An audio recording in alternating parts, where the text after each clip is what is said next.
এতিয়া মই 2 number কোৱেশ্চনটো solve কৰিব ওলাইছো আৰু 2 নম্বৰ কোৱেশ্চনত কি কৈছে যে last year we hired 3 buses for the school trip. We had a total of 162 students and teachers who went on that trip and all the buses were full. মানে কথাটো কি হৈছে লাষ্ট ইয়াৰ তেওঁলোকে তিনিখন বাস হায়াৰ কৰিছিল এটা school ট্ৰিপৰ কাৰণে য'ত স্কুলৰ ষ্টুডেন্টছ আৰু টিচাৰ্ছ টোটেল আছিল 162 গৰাকী এতিয়া তাতে সুধিছিল কি যে অল বাসেস ওয়েৰ ফুল তাতে প্ৰত্যেকখন বাসে ফুল হৈ আছিল এটা নেক্সট সুধিছে কি this year we have 204 students এইটো বছৰত টোটেল ষ্টুডেন্টছ কিমান 204 বুলি কৈছে and how many buses will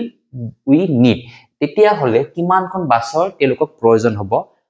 will all the buses be full প্ৰত্যেকখন বাসে ফুল হ'ব নেকি যোৱাবাৰ যেতে ফুল আছিল এবাৰো ফুল হ'ব নেকি তো এতিয়া প্ৰথমতে আমাক সুধিছে কি যে আমাক কিমানখন বাসৰ প্ৰয়োজন হ'ব আৰু নেক্সট সুধিছে কি প্ৰত্যেকখন বাস ফুল হ'ব নেকি ঠিক আছে তো ইয়াৰ পৰা আমাৰ প্ৰথমতে আমি এটা বস্তু চাব লাগিব যে আমাক যোৱা বছৰ তিনিখন বাস কৈছিল কিমান গৰাকী ষ্টুডেন্টছ 162 এই বছৰ আমাক 204 গৰাকী ষ্টুডেন্ট কৈছে কিন্তু বাসৰ কথা আমাক সুধিছে যে বাসৰ মানে সেইটো কোৱেশ্চনটো যে কিমানখন বাস লাগিব গতিকে আমি এটা কাম কৰো বাসৰ সংখ্যাটো আমি ধৰি লওঁ ঠিক আছে তো আমি বাসৰ সংখ্যা যদি x ধৰি তেতিয়া আমি প্ৰপৰ্শনাল যেটো ফৰ্মুলা আছে হেমতে আমি কৰিব পাৰিম সো প্ৰথমতে মই বাসৰ হেতু ধৰি লৈছো যে let number of buses will be required equal to x ঠিক আছে এতিয়া চাব যে আমাৰ টোটাল ষ্টুডেন্টছ কিমান 162 গৰাকী আমাৰ টোটাল ষ্টুডেন্ট হৈছে 162 গৰাকী য'ত কিমানখন বাসৰ প্ৰয়োজন হয় তিনিখন বাসৰ ঠিক আছে তাৰে পিছত আমাৰ ইটো আহি গল নেক্সট আহিল কি যে আমাৰ টোটাল ষ্টুডেন্টছ কিমান 204 গৰাকী সো ইয়াতে আমাৰ নাম্বাৰ অফ বাসৰ সংখ্যাটো আমি নাজানো ইয়াতে আমি কি ধৰিছো x ধৰিছো তো গতিকে এইটো আমি প্ৰপৰ্শনত লিখি ললো এতিয়া আমি ইটো সলভ কৰিব পাৰিম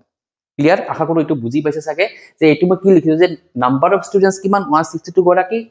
তাত কিমানখন বাসৰ প্ৰয়োজন তিনিখন সেম 204 গৰাকী ষ্টুডেন্টছ আছে তাত কিমানখন বাসৰ প্ৰয়োজন আমাক ধৰি লৈছো x এতিয়া আমি ইয়াৰ পৰা 162 by 3 is equal to 204 by x এতিয়া আমি এটা ক্রস মাল্টিপ্লিকেশন করি তো ইয়াতে ক্রস কৰিলে কি হ'ব যে 162x equal to sorry এটো আমাৰ ডাইরেক্ট এখিনি মাল্টিপল হৈ যাব এটো 3 into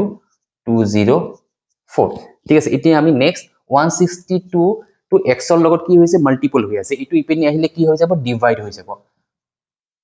3 into 204 divided by 162 ঠিক আছে এতিয়া আমি এটো ক্যান্সেল কৰিম আৰু কিবা ক্যান্সেলেশন জানি কি চাই লৈছো কাৰণ এটো আমাৰ দুটা ইভেন নাম্বাৰ আছে গতিকে আমাৰ ক্যান্সেলেশন হৈ আছে তো আমি প্ৰথমতে 2 টি কাটে 2 8 গুণ কৰিলো 2 1 গুণ 2 এগেইন 2 টি কাটিছো 2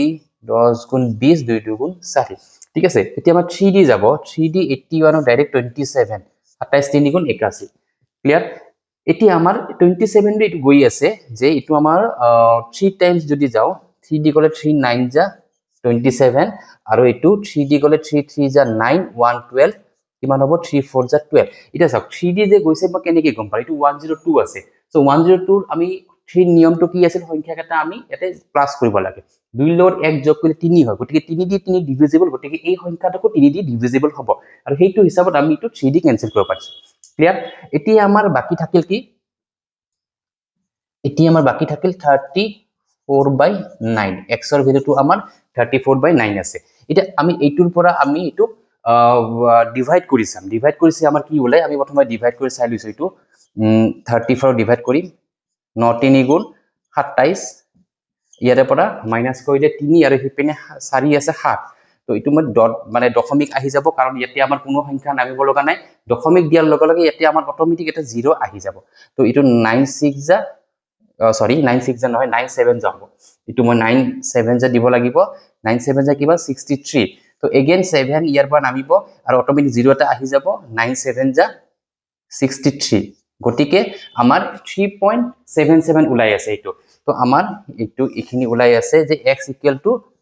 3.77 এইটো ভ্যালু আমাৰ এটা উলাইছে এতিয়া এইটোটো আমি ইয়াৰ পৰা সংখ্যা ডাইৰেক্ট ক'ব নোৱাৰো যে কিমানখন বাস লাগিব এতিয়া ইয়াৰ পৰা আমি এটা বস্তু চাব পাৰো যে ইয়াতে আমাৰ তিনিখন বাস লাগি আছে এইটো গম পাই আছো ক্লিয়াৰ তাৰ উপৰিও 0.77 আছে মানে সেইখন আৰু এখন এক্সট্ৰা বাছ লাগি আছে সেইটো হৈছে 4 নম্বৰ বাছখন আমাৰ প্ৰয়োজন হৈ আছে মানে আমাৰ তিনিখন বাছ লাগিবই তাৰ উপৰিও 0.77 বুলি কিবা এটা সংখ্যা দিয়া আছে গতিকে সেইখিনি মানে কি কোনবা কেইমানজন মানুহ থাকিব তাতে গতিকে সেইটো হিচাপত আমাক টোটেল বাছ লাগিব 4খন তিনিটো আছে আৰু এইখিনিৰ কাৰণে আমাক এখন বাছ লাগি যাব ক্লিয়াৰ সো আমি লিখিব পাৰো কি যে therefore